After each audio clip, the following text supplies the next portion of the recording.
All right, well, hey, good morning. I'm Austin Hyslop, one of the organizers for 1 Million Cups. I'll wait so you don't feel awkward. There you go.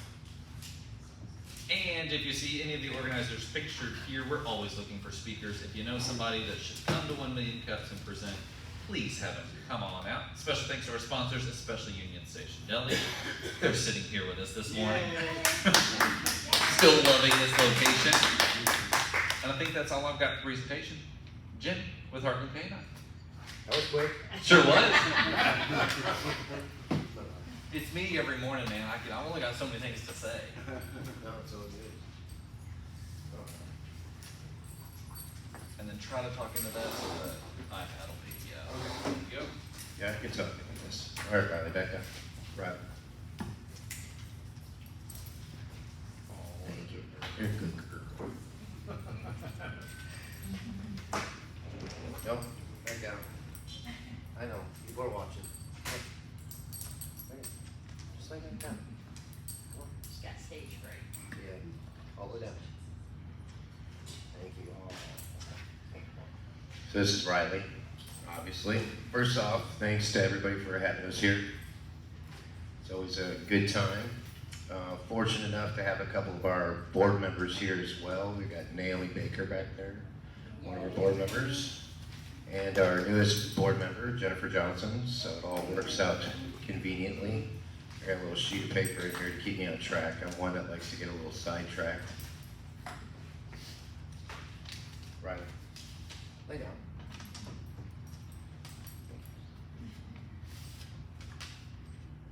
I like it when the mic's actually attached to the thing so I can have both of my hands free, but that's all right.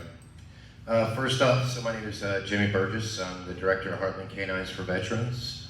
I've been in this position now for about 16 months, and I absolutely love it. I feel it's my calling.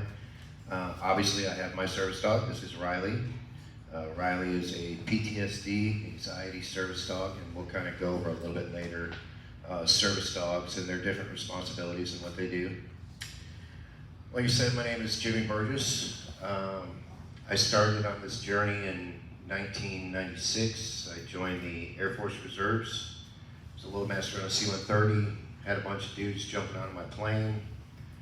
Went to Prince Sultan Air Base and was the customs coordinator for all of Saudi Arabia, so everything coming in there.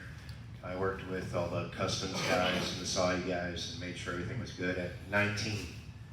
So that was an exciting adventure. When I got there, everything was running at like 50% on time rate, meaning that customs guys would just kind of take their time checking out everything that comes in and kind of slowed everything down. So for me as a young 19-year-old, I kind of wanted to learn the culture and I wanted to learn the language and I wanted to learn about the people there.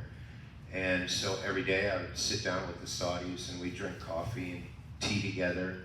And they teach me Arabic, and I teach them more English, and just caring about who they were. And by the time I had left, we had gotten our stuff up to like a 98% on time rate. And that's just because they wanted to help me, because I wanted to learn about them. I appreciated them, and it was awesome. And like I said, at the time I was in the Air Force Reserves, and I went over there just to do it, to gain that experience. And I thought, I want to do this full time. So I actually switched over to the Army, had to go through basic training again, all that fun stuff. And ended up becoming part of the 160th Special Operations Aviation Regiment. So I was a special operations guy. I got to do a lot of cool things. The 160th, if you see the movie Black Hawk Down, that's the unit I was in.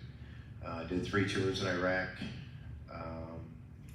And then decided I wanted more after that, so I went to OCS and became an armor officer. So I was on the M1A2 Abrams, which is an absolutely amazing piece of machinery. But I didn't like the officer side. I didn't like the regular Army side, so I ended up getting out. Moved to Joplin after I got out in 2008 and worked out at the casino. After the casino, during the casino is when the Joplin tornado hit. And me and my neighbor, when the tornado hit, we were about 4 blocks away from everything. And we knew people needed help. So we went out there and we were pulling people from cars and houses, and we set up a triage point and ended up getting recognized by the Missouri State Nursing Association for what we did that night. And I thought, the casino's not doing much for my soul, so I went back to school and became a firefighter and an EMT. It was just easy to me. The tornado night, I had friends that were like, I'm not going outside. I'm not going to see what's going on. But for me, it just felt natural. So went to MSSU, became a firefighter, EMT, and then I was over at Renningsville. I was a full-time Renningsville firefighter. And then kind of wanted a little bit bigger, so I moved over to Pittsburgh and became a Pittsburgh firefighter. And did that for a while. I'm one that kind of likes to move around. There's always something new to learn, something always new to do, something, you know, always help somebody. And unfortunately, being a firefighter didn't pay very well, and that's just kind of the nature of the beast. So started a few businesses, worked with a lot of different veteran organizations. That's when, you know, I met Ted Donaldson and Adrian Hopper and, you know, all the normal players. And I will say that Rob O'Brien was like the biggest supporter of everything that we were doing, and it was great. Then I kind of got out of the veteran scene. I felt like I was getting a little bit burned out with as much as I was putting into it. And so I kind of got out, and we had opened up the Axe House, Tommy Hawk's Axe House, had our leadership program, and then COVID hit. And at the time, during COVID, I was working out at the hospital. I was the operations manager for all the outpatient facilities for Freeman. And COVID hit, and there was a call to arms for the entire nation who wanted to go out to New York City and work in the hospitals there. So there was 3 of us in the entire nation that volunteered to go to New York City and do that. Worked in Mount Sinai Hospital, another hospital, and it was kind of crazy walking in there in 10 full floors of COVID patients, and on one floor there was 3 codes at the same time, and it was a real eye-opener. So we did that, and unfortunately COVID also had its, you know, backdraws to that, and ended up closing a couple of businesses just because business was not very good. And then I'd gotten reached out to about, "Hey Riley, why don't you lay down?" I know, right? Just lay down. I'd gotten contacted from Ted Donaldson, and Heartland was looking for a new director. And he's like, "I think you'd be really good for that position. You know, you like talking to people." You know, I was in line for a service dog. It's kind of what I love doing, and it just seemed natural. It was like, okay.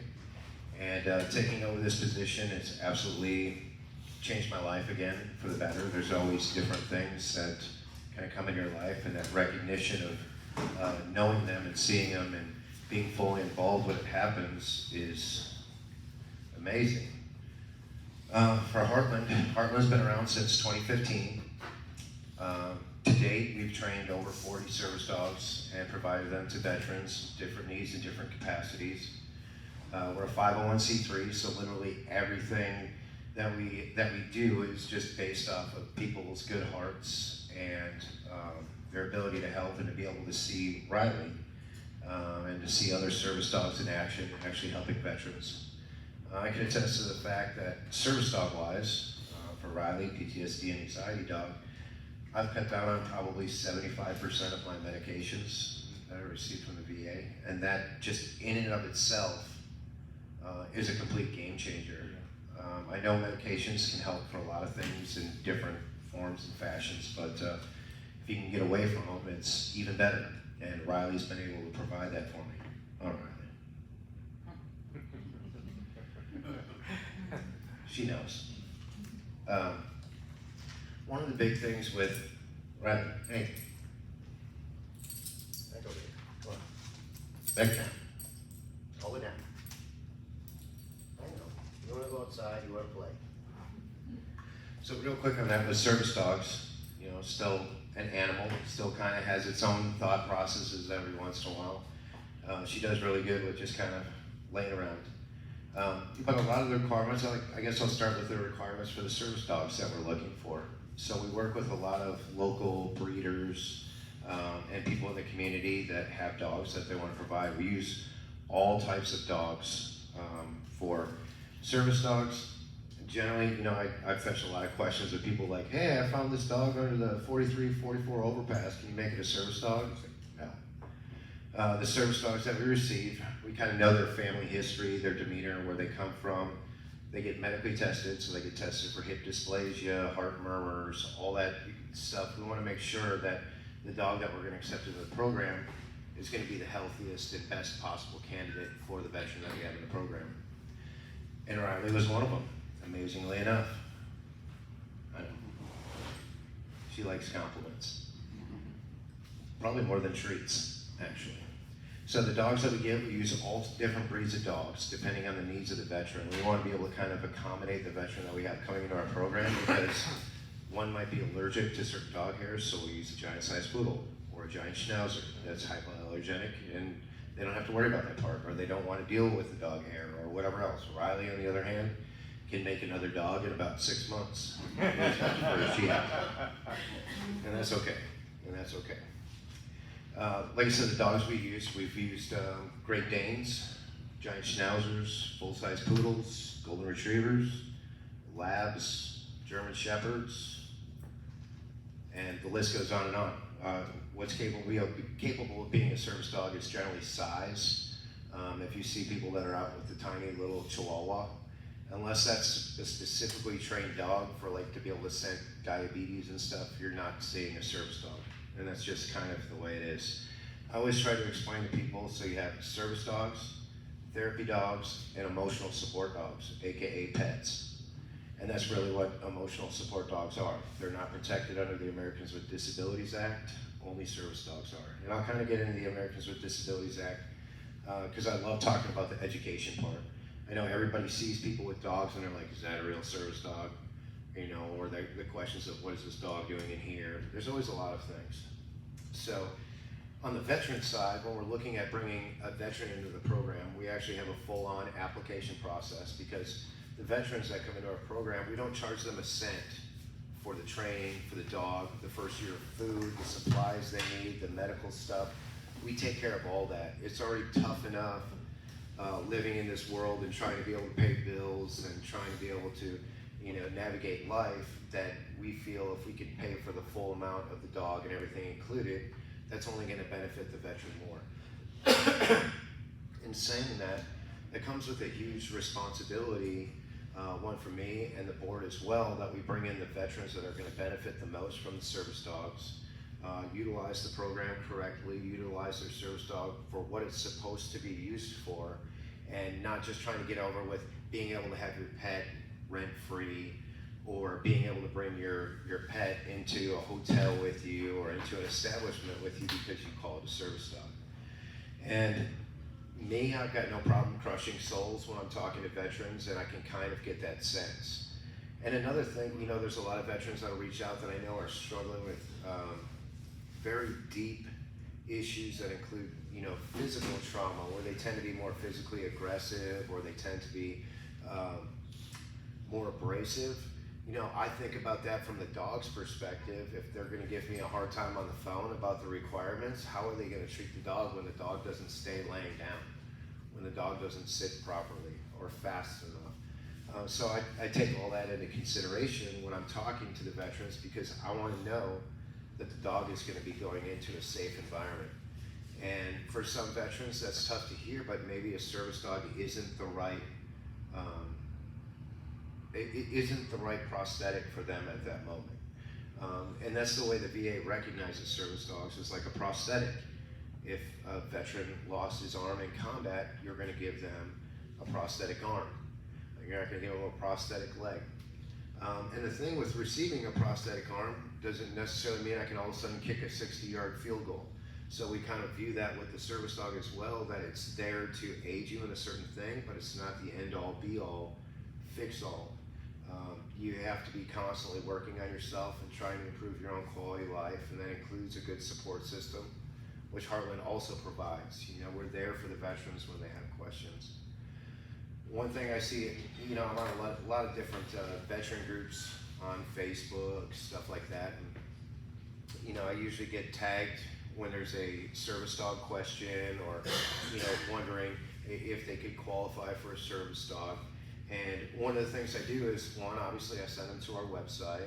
And the second thing is I direct them specifically to the 5 questions that we ask. And if there's sheets everybody should have right there on the back side, there's 5 questions on there that we ask the veterans to ask themselves before they decide if they want to pursue possibly having a service dog. And to me, the most important one on there, I feel, is, are you prepared to be the center of attention? Good, bad, indifferent, it doesn't matter. I walk in with Riley and everybody's like, that's a dog and that's Riley and I want to pet her. Yep. She's just got that look. Everybody wants to pet her. Everyone wants to be around her and, you know, see what she's doing and pet her. And I completely understand, and it never upsets me. But there are some veterans that may have that demeanor where they're more abrasive, or they don't know how to say no. And then all of a sudden they're letting everybody pet their dog, and the dog is being taken away from what its responsibilities are. So when I talk about the difference between a service dog is for me, a therapy dog is for others, and again, an emotional support dog is a pet. And so, you know, we think about that when we're talking to the veterans. The application process is long, but it's specific that way. Again, they're going to be receiving about a $17,000 gift. So there's a lot of respect, and an animal life, you know, a complete life changer. So we want to make sure the family's on board, understand what the responsibilities are, and what's required of the veteran. It's not just here's a service dog and go. You know, we want to be able to teach the veterans about de-escalation. Again, with being the center of attention, sometimes that's negative. You know, how do you react to a situation where somebody's like, well, you can't have that dog in here, or you know, the faces, the snide, you know, because I completely understand that a lot of us have just been kind of saturated with anybody just bringing in a dog, buying a vest, calling it a service dog, and that's supposed to be it under the protection of the Americans with Disabilities Act. Now, the Americans with Disabilities Act, and this is great for business owners and those that have employees and all that stuff, understanding your rights as well when you know somebody has a dog that's not necessarily a service dog, or maybe even a service dog that's just having a bad day. What you can kind of do to, one, if somebody does have an actual service dog and they're having a bad moment, empathy is probably the most important thing. Like that's, you know, what can we do to help this situation? And that's the same thing for the veteran. What can I do to make this situation better for myself and for the dog? I'm already dealing with a certain amount of anxiety issues and struggling with certain things in public. What can I do myself that necessarily in that moment the dog can't provide to make the event, whatever it may be, a little bit easier, a little bit more acceptable to my brain, which is already telling me, let's just be pissed off at everything and get upset. And so when I see on social media, I see people post things like, well, just train your own service dog. Well, that would be great, but you're just training a dog. You're not helping to train yourself. You're not helping to understand the fundamentals of actually having a true service dog, helping other people and educating other people on what service dog responsibilities are, what our rights are as a service team, and what business owners' rights are. You know, that's one thing I spoke to Jennifer about, spoke to Mike about, you know, your responsibility as a business owner isn't just allowing everybody in the door that has a dog and calls it a service dog.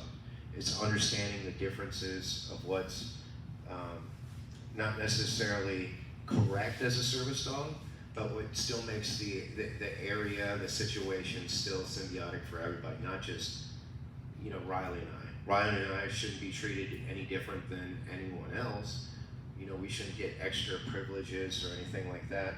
And we still need to be respectful as well. You know, I've had conversations with people, you know, with veterans, are like, oh yeah, and I got this yelling match and all this stuff. I'm like, why? You know, all that does is leave a salty taste in someone's mouth. You know, veterans with service dogs are jerks, or they're just trying to get over on stuff. When there's, you know, 100 different ways that you can help people understand what it is a service dog does.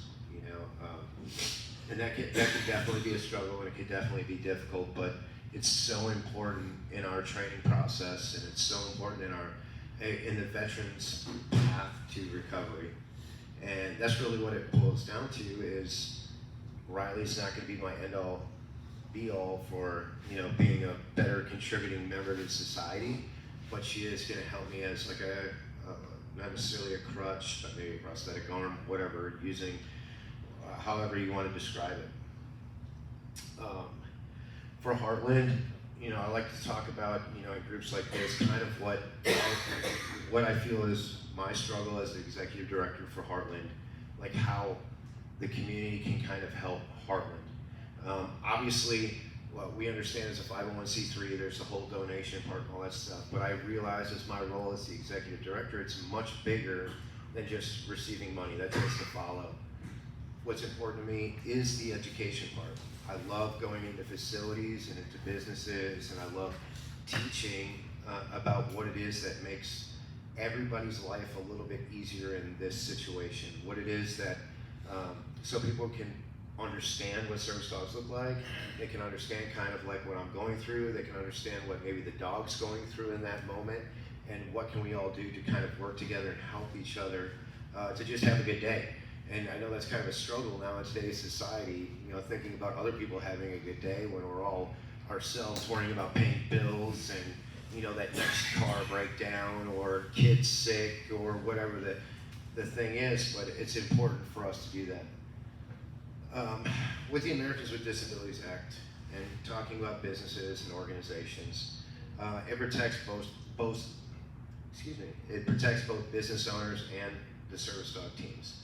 Though it was kind of designed to protect, my rights going in, I view it also as business owners now know the questions that they can ask when they're speaking to a veteran. Biggest thing is questions that you can ask are, what services does the service dog do? If you're really wondering or wanting to know, and a veteran who has a service dog should be fully capable of answering that question. For Riley, she can do block post, watch, orbit. She's in the middle of learning to check around corners for me to let me know everything's all right. She's good at taking naps. That's probably her best. Good job. That's her best skill set right there. And so those questions can be asked. So one of the things that we did thinking about, some veterans with anxiety and PTSD, they have a hard time engaging in some of those conversations in public. So what we created last year was a system called the barcode. And so Riley's got a QR tag on her actual chain. So if I was to go into a hotel or I was to go into anywhere, they can just put their phone right up to that barcode. They can see all the skills that she does. They see her training level. She's a fully trained service dog. For another veteran, if they would do that, it's also got my contact information on there. So if a veteran didn't feel comfortable having that conversation, or if maybe the staff had more questions, they can always contact me or Heartland and be like, what can we do to help, or what is it that we're looking for? And I feel that's important. Right now, in the Americans with Disabilities Act, a veteran really only has to say, this is a service, it's a service dog, this is a service that the dog does, and that's it. But I also think from the other side of the house, well, that's not really much for education or understanding or kind of working together to have a real clear picture on what Riley does. So with this barcode, the way it started, so I had a veteran contact me about, it was almost within the month that I started, and she was in a car accident. And, hey Riley, hey. I know. So she was in a car accident, and the first responders wouldn't let her service dog transport with her in the hospital. And that's a big no-no, because service dogs, they go with. You're not gonna say, hey, you can't bring your prosthetic leg with you. And that's the way it is. And she didn't know how to engage in that conversation. The first responders obviously weren't educated enough to know that the dog does transport with. Maybe they've had a bad run-in in the past. At the time receiving the phone call, I wasn't there to, badmouth the first responders, whatever. As a first responder myself, like I can understand just that ignorance doesn't necessarily make someone a bad person. They just don't know what the right answer is, which is why the education part is so important. And I thought, well, what happens if there was a car accident and the veteran was incapacitated, how are the first responders supposed to know that this is a service dog or supposed to transport? So that gives the convenience for first responders to be able to just put that right on there. Okay, this is a service dog. Here's the emergency contact information for the vet and the service dog. So now they've got contact information for that, as well as they know that the dog will transport. Or if the dog can't be transported, they can at least get a hold of somebody that can get the dog. So that was kind of a big step, and that all started off of her complaining about this department and wanting to file a lawsuit and all this. I'm like, that's just way too much of that based on so little education. You know, let's use this as an opportunity to kind of train people and train different departments and stuff about, you know, how to recognize a service dog, where the service dog needs to go. Because, you know, even if, like I went down here and all of a sudden Riley's just walking around, would someone know to look for me? Would someone know that something's probably wrong with me if she's just walking around doing her thing? Another thing that works with the tag is the fact that with the Americans with Disabilities Act, she doesn't have to have a vest to go in anywhere. But I still like having that tag on there, that where people, you know, wanted to know, they could still put that on the tag and be like, oh, okay, so she's a service dog and this is what she does. So that barcode was kind of created to do that, and then it helps with the education part too when they're looking at this stuff and they basically know the different roles and responsibilities of a service dog. We've got so different programs kind of shifting a little bit on some of the programs that we do on the business side. We've got different programs. We created one, excuse me, called the One of Us campaign, which is like for organizations to take on the entire responsibility of the service dog and the veteran, and they kind of bring them in like family. They get the opportunity to name the dog. The vet already comes named, so they don't get to name the veteran, but they do get to name the dog. I know last year we had the Elks Lodge. Riley, where you going? You know better. I come. I know. It's driving you crazy. You want to say something? No? So the Elks Lodge did the One of Us campaign for a giant schnauzer all the way down, Riley. Come on. Come on. No. Lie down. Hey. Just lie down. And part of that's me too, you know, part of it I can just let her, she can be right in this area and maybe she just wants to look outside, but she's got a role. She's got a responsibility. So as I was saying, the Elks Lodge sponsored an entire K-9 last year, and they named their dog Elka, and which is super cool. And the veteran that we partnered Elka with is in Chillicothe, Ohio. And he was brought to us for the application process from Petland, who's another one of our big sponsors, and their main office is right in Chillicothe. So it kind of gave an opportunity for that conversation to happen between the Elks Lodge and Petland and different organizations to ensure that that service dog is going to be fully taken care of with the vet, receive the training. He's come down now and hung out and got to work with Elka.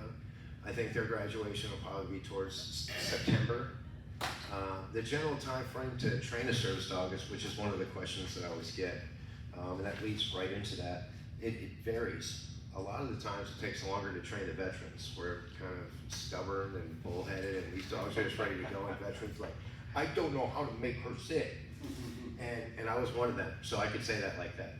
And but that education process for the dog, depending on what the dog's going to be trained for, because we provide service dogs for mobility, we provide service dogs for PTSD, anxiety, retrieving keys, turning on lights. The list is so abundant that people don't even recognize how capable and how smart dogs can be with the right amount of training. We've got a trainer she's absolutely phenomenal on what she's been able to show and teach service dogs. I generally have the veteran responsibility of teaching the responsibility to the veteran of de-escalation, you know, the well-being of the dog, the looking to give back and help other veterans, which to me is very important. Because we do, unfortunately, we kind of live in a time and age where people are me. They get that stuff and they want more, and they're constantly, well, what about this? And can I have this? And so So that struggle has definitely been real. So that's the One of Us campaign. Again, that's fantastic. Gives organizations an opportunity, to receive Christmas cards, to be fully involved in the training process, receiving videos of training, getting to see the dog grow up, getting to see the veteran grow up, having the team come to their different events and be a part of it. And that's fantastic.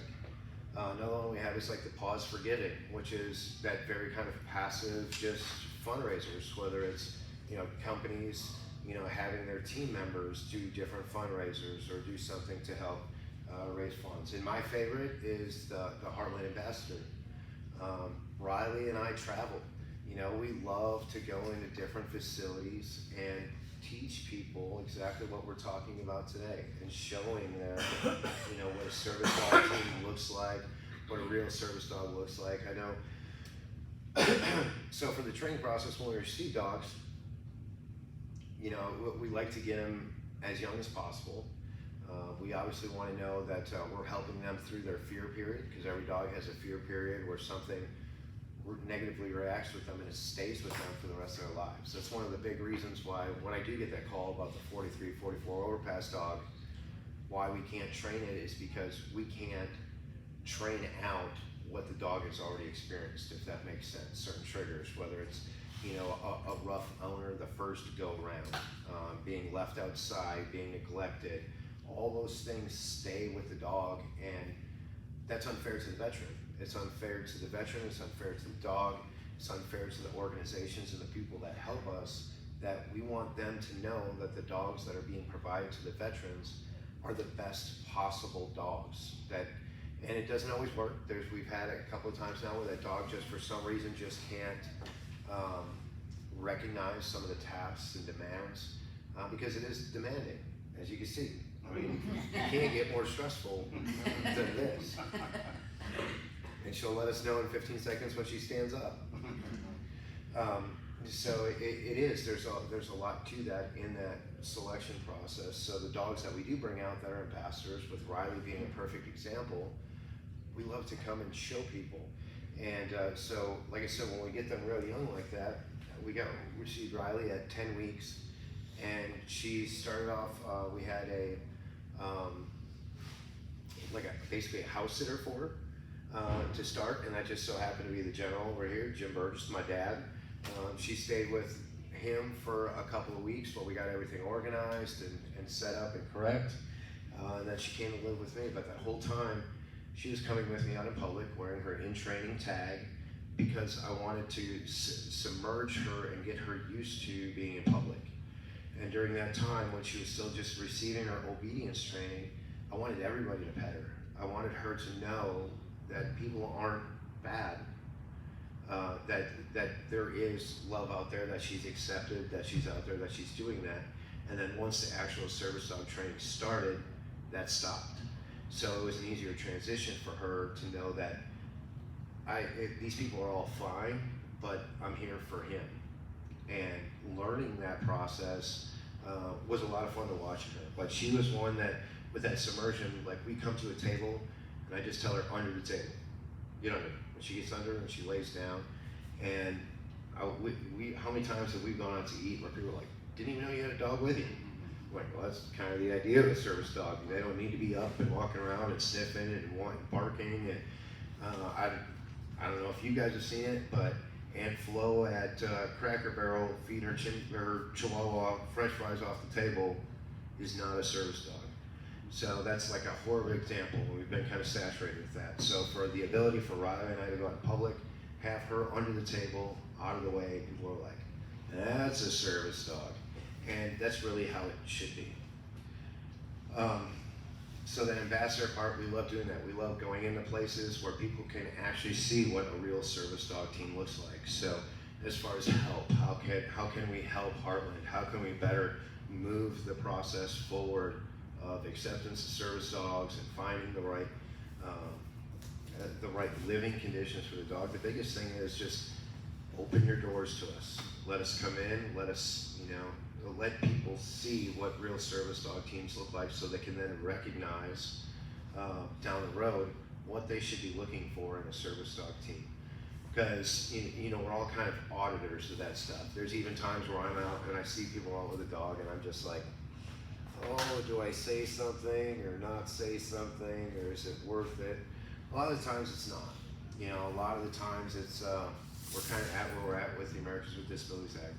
But there are times where we have to protect businesses, we have to protect our assets, we have to protect other people, we have to, you know, think about that, and us as, you know, service dog teams have to recognize that too.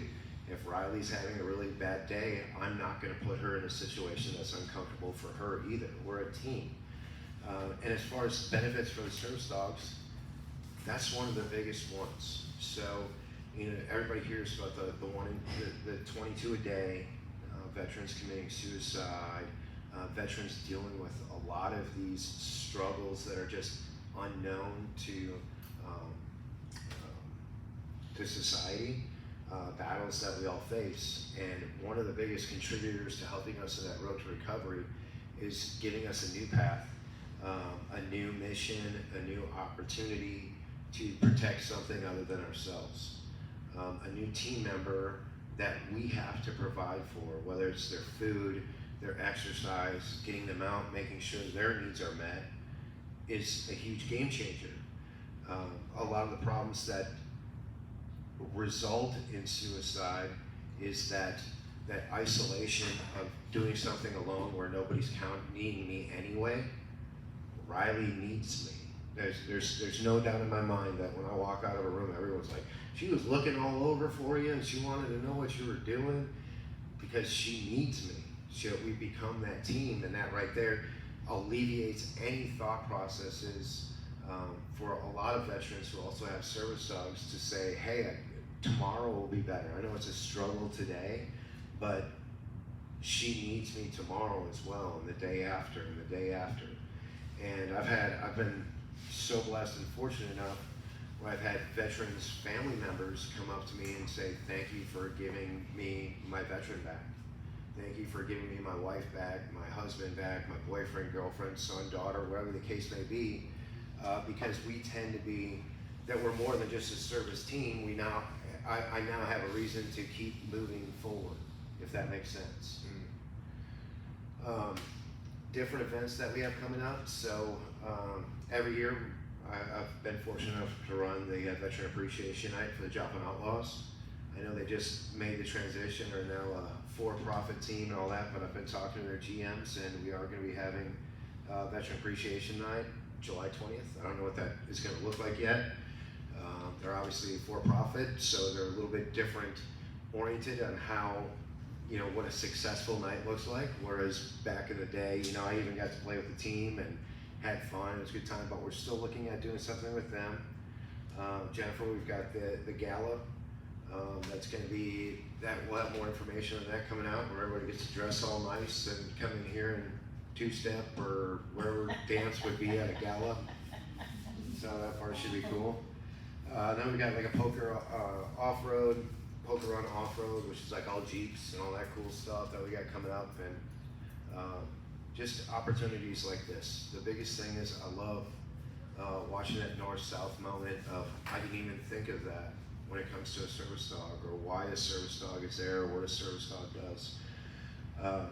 And I've gotten to see it firsthand over the last year and a half or so, of watching veterans that had such terrible feet issues not be able to get out of bed, where that veteran, where they can recover keys for the veteran, they can get their phone for them, they can turn on a light for them to make it easier for them to move. We've had veterans that have a hard time with balance and have gotten knocked over, and that Great Dane helps them up. And I mean, you can't get that out of a cane, you can't get that out of medication. Other family members have to work, they can't be there the whole time. And all those are game changers. And then the same with, like for Riley, for me, where it used to be standing in Walmart was like the worst possible experience ever, or being in a crowd, or people being behind me. Riley's right there to let me know, like, hey dude, you got somebody coming up behind you, what do you want to do? And that's huge. That's something that medication can't help, it just can't. And for Riley to be able to provide that for me. And then another thing with Riley, so I speak a lot of Riley, you know, as a service dog. Riley's also a part of the family. My wife's got 2 Pomeranians at the house, and when we get home, she takes off her vest, and you think she's just a big-ass Pomeranian. She's all over everything and playing in everything, and she runs her zoomies, and she gets to go out, and she gets to play, and she chases sticks and chases balls. And last weekend we were at Possum Kingdom down in Texas for Bassmaster, and she got to chase geese, and then the geese got to chase her. And so she gets to be a dog. Service dogs are much more than just working. When they take off their vests, they're family members. They get to do all the same things.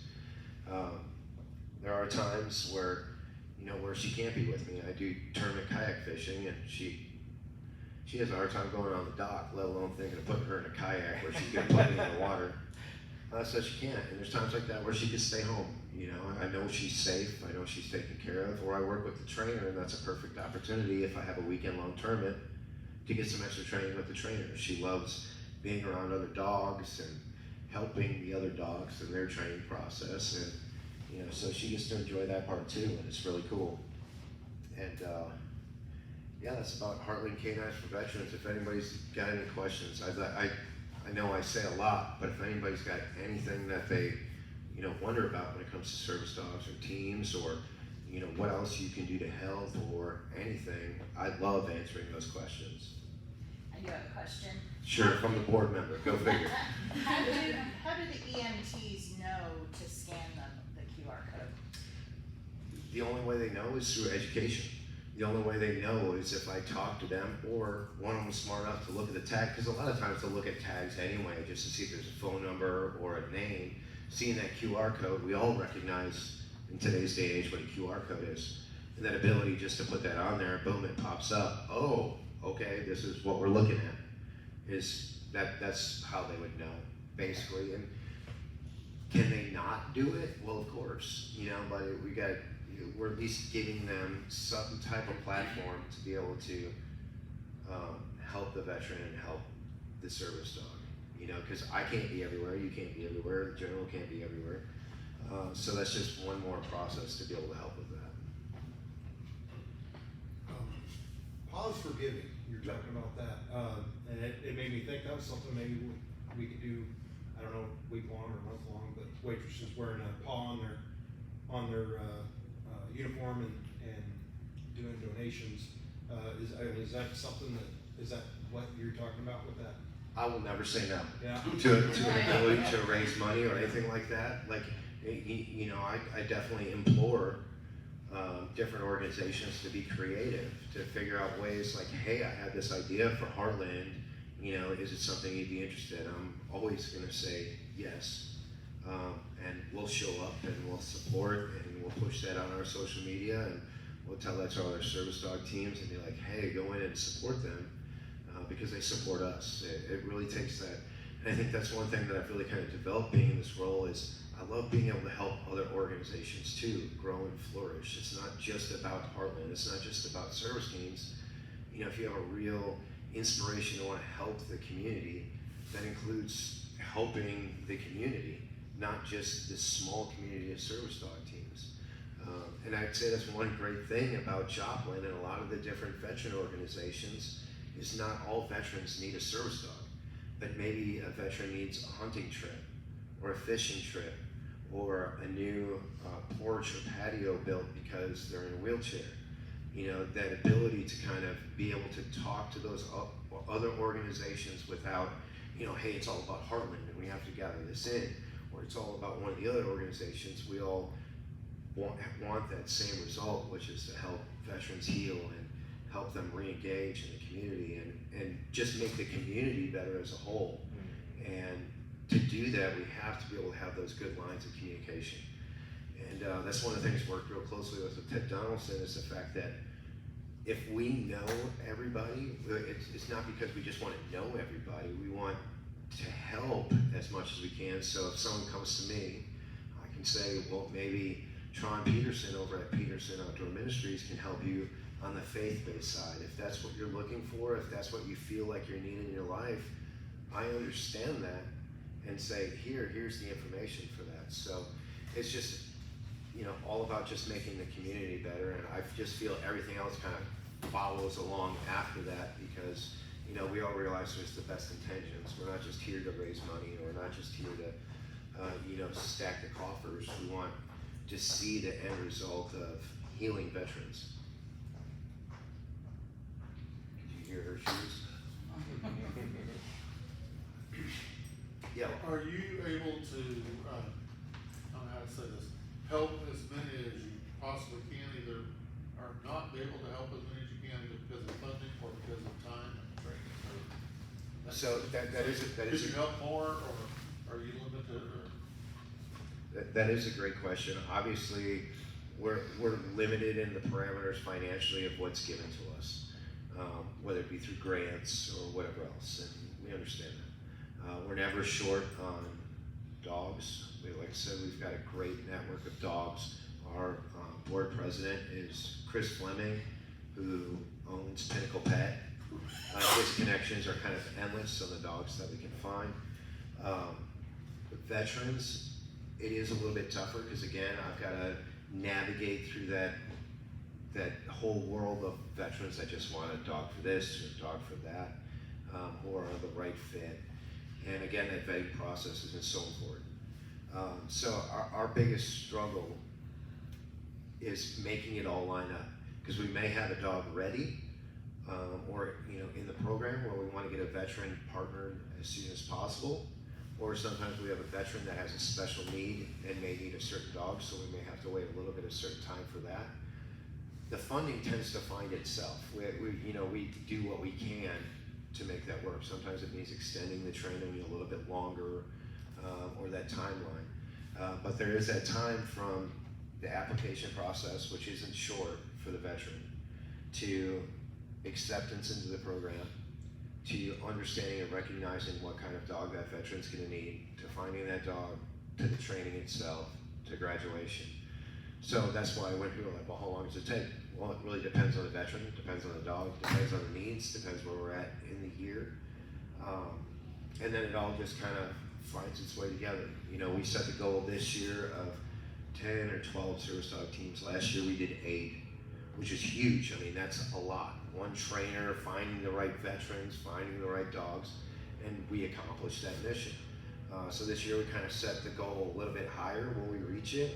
Well, it depends. You know, we've got to understand that things have to line up properly, but I'm always on the lookout for having somebody bring a veteran to me, or going to a veteran organization and be like, hey, do you have anybody that you think might be good for this program? Or we have family members that contact us like, hey, I think my husband could really benefit from a service dog. So it's just all time, and we find different ways to kind of line that up to make it practical. There's some things, whether the veteran's needs are maybe a little impractical for us to get in a certain timeline, or sometimes maybe the dog's kind of needs to come to age, because generally we don't start service dog training until at least the 7-month mark. So you do have that window of the obedience training from 8 weeks, 10 weeks, all the way up to 7 months before we can actually even get into the service dog training. So How many trainers do you have? one. We have one trainer. What's their max they can do a year? Sky's the limit.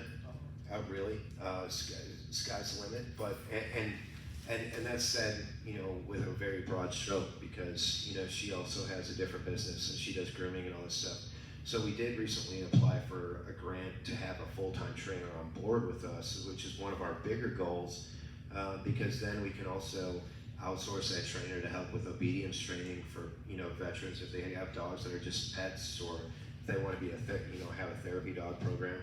So we love to have that goal of having a full-time, obviously preferably a veteran that we can put through training or train to be a full-time trainer, to be able to help kind of grow the program more than just say a service dog program, but also with the therapy dog side and veterans going in, or therapy dogs going into like different VAs and different settings for them to be able to help, because we get a lot of outreach on hey, do you think you can bring the service dogs in for everybody to to see and pet and love on? It's like, well, it's kind of contradictory.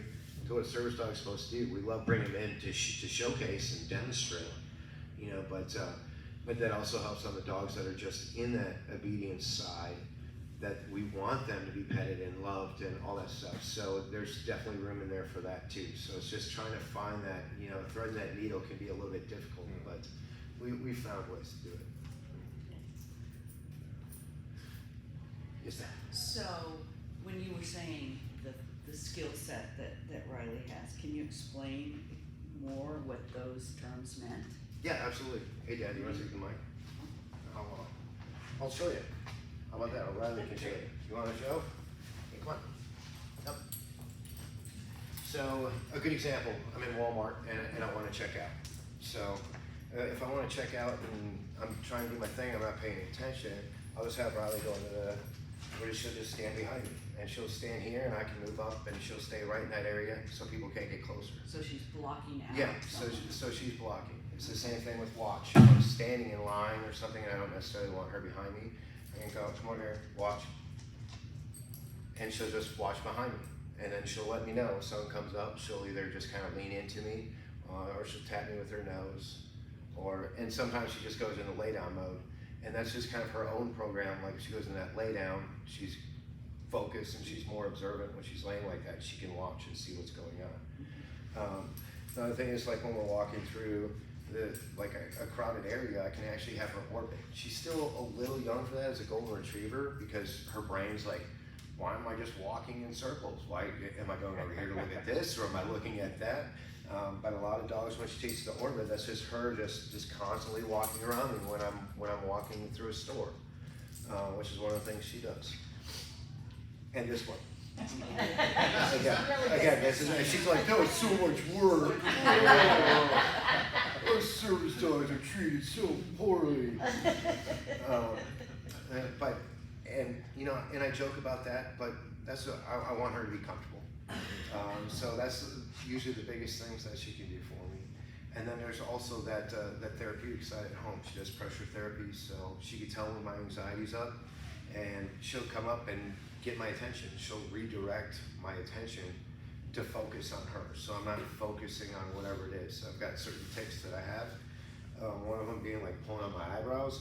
I don't know, it's just my nervous tick. I'll do that, or I'm messing with my beard, and she'll actually come up and stop me from doing that. I'm like, oh yeah, I was doing that. I need to stop that. And that's much better than my wife yelling at me. I like, what are you doing with your eyebrows? You know, so that part really helps. And she doesn't sound like that. She's wonderful. Yeah, but your wife isn't saying, you know, like, stop and give me attention at that point. She's Yeah. just telling you to stop. Exactly. She's not wanting the attention. Yeah, which exactly. Is what she's trained to do. Okay. And then she also does pressure therapy, so I can lay down and she can lay on my chest, which is another scientifically proven way to help alleviate the stressors of an anxiety attack or a panic attack by having that weighted pressure. I mean, again, and it redirects me back to where I should be. Yeah, and I'm very fortunate as a veteran of PTSD. I don't have night terrors, but we do have a veteran in our program that just recently graduated that has night terrors, and her service dog is actually trained to wake her up from those moments. And you can't replace that. You can't have somebody that's just sitting next to the bed watching to see when that next night terror is coming. And the dog while I've gone through will actually get up on the bed with the veteran and be like, hey, you need to wake up and focus on me and redirect and bring it back. So luckily, Riley could be trained for that, but I don't have a need for that. So yeah, that's a lot of what Riley does. That nap. I'm very good at that, and run zoomies. And it's funny, my wife, she was like, can Riley just wear the vest all the time? Because she's a completely different dog. At home, she's all around and playing with toys, and like I said, she's a giant Pomeranian. And but we go in public, even my wife's just like, gosh, dang, she is just a completely different dog. She puts on that vest, she knows she's working. We work enough with the dogs, we train enough with the dogs, they know when it's go time. And again, she's used to me standing up and talking to people. She's used to me doing that stuff. So she's just like, oh, I'm just Riley. I'll just do my thing. So she'll just get up and kind of walk around or, take a nap because she knows, when I'm in a good place. She knows when I'm comfortable, and she knows when I'm not comfortable. And she reacts always real good to that.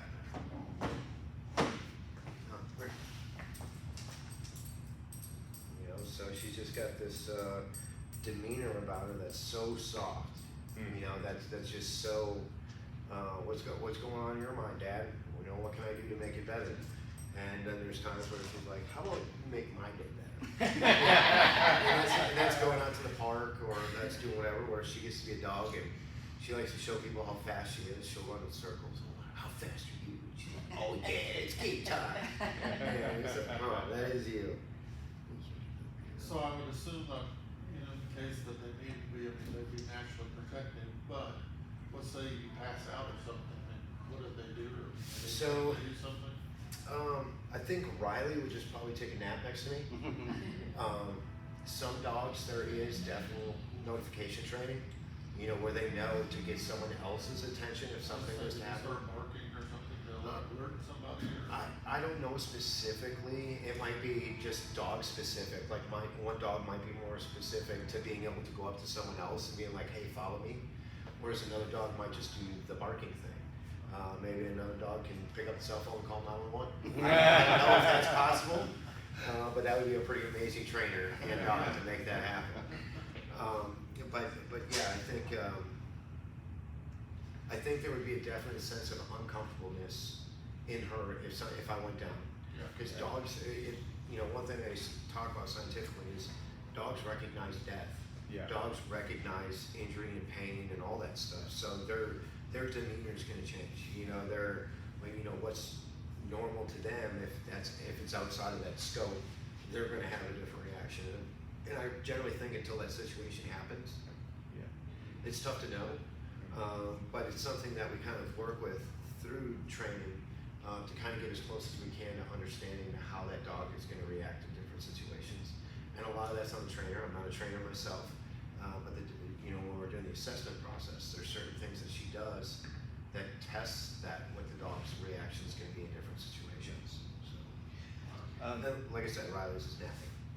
So you mentioned that you guys can work with all breeds, but are there, you know, certain breeds have different kind of temperaments or whatever. Are there certain things in analyzing dogs temperamentally that make them ineligible to be a service dog, or? Yes.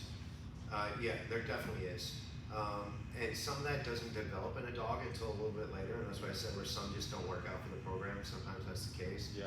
But generally, for the most part, the assessment that she does, you know, she's looking at temperament, she's looking at how they react to certain loud noises, certain situations, if they respond better to like treats to get them responsive, to get the response out of them that you want. So really it does vary. You know, when I say we use a lot of different breeds, there's obviously breeds that just would not be good for the program. But even some of the most surprising dog breeds are very good for the program. We've got a Doberman that's in the program right now, where it's very intimidating looking, and anybody that lived in the 80s, every movie, every bad guy had a Doberman. So it kind of set that, you know, that precedence. People were like, ooh. But the Doberman we have in our program is like the sweetest kid ever. You know, just like, oh, I just want to be close. But so when that dog's locked in, you're like, is this dog gonna eat me, or is he just trying to block the road for the veteran to go through? So, you know, we try and think about that as well, of that perception in public of how people are going to react to seeing that dog. And so it's very specific that that dog coming into the program was already with the veteran. And had already been through some training, so it was already locked into the veteran, already had that good demeanor kind of established. We've never gotten one from a breeder where we train it from young. You know, same thing with like, you know, like a pit bull or, you know, something like that, where it's like, they can be amazing, lovable dogs, but their perception of how other people react to that dog might not be suitable for what the veteran needs. So, you know, we're very cognizant of the different breeds that we have, as well as what that veteran may need. You know, because Riley's not going to lift me up if I have a mobility issue. Riley's not going to be the dog for me to help me up off of my feet. It's going to be a bigger dog. It's going to be a Great Dane. It's going to be a Saint Bernard or, you know, something with that big body that's gonna be able to handle those stressors of, you know, a 230-pound veteran leaning against them for support. Right. So, it's really, again, needs of the veteran, capabilities of the dog. It's finding that right fit and going from there. And again, like I was one where I will say most full-size poodles that I've seen come through our program are the smartest, best dogs possible in the program. But I can't picture myself with a giant poodle. So it's just more preference. So that's also part of it. Like you think, like, okay, who's this veteran gonna benefit from the most and get the most amount of love out of? So that's what it boils down to. And occasionally there too is, once you've paired a dog and a veteran, occasionally there's a personality conflict. Yes, and that does happen, and that's tough to know from assessment. That's tough to know from, you know, just an application that I'm receiving. It's tough to know just from sitting down with a veteran how a dog is going to take to that veteran. Yeah. So we've had that happen in the past as well, and it's unfortunate, but generally that's just finding another veteran for that dog because that dog is fully trained. You know, obviously we're not going to put a super, you know, dog that doesn't need much exercise with somebody that's running marathons or loves to go hiking. We want to pair them with a dog that's going to be the right fit for them. Thank you, Jim. Thank you.